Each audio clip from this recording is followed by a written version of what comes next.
పల్నాడు జిల్లా వినుకొండ సబ్ జైలును ఆకస్మిక తనిఖీ చేసిన ఇన్ఛార్జి జడ్జి ఆర్ ఆశీర్వాదం పాల్ సబ్ జైలును సందర్శించి ఖైదీలతో సమావేశం నిర్వహించి అక్కడ ఉన్నటువంటి ఖైదీల సమస్యలను వారి ఆరోగ్య పరిస్థితులను జైలులో అందిస్తున్న భోజన సౌకర్యాల గురించి అడిగి తెలుసుకున్నారు.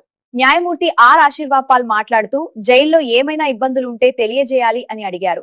జైల్లో అందిస్తున్న మెనూను పరిశీలించారు. వైద్యం, భోజనం తదితర విషయాల గురించి ఖైదీలను అడిగి తెలుసుకున్నారు. వంటగదిని, స్టోర్ రూమ్ ని తనిఖీ చేసి తగు సూచనలు చేసినారు. న్యాయవాదిని ఏర్పాటు చేసుకోవాలని, న్యాయవాదిని ఏర్పాటు చేసుకోలేని వారికి ఉచితంగా లోక్ అదాలత్ ద్వారా న్యాయవాదిని నియమిస్తారు. ఎవరికైనా న్యాయ సహాయం కావాలంటే తెలియజేయాలి. అలాగే ఖైదీలకు ఏమైనా సమస్యలుంటే తెలియజేయాలి.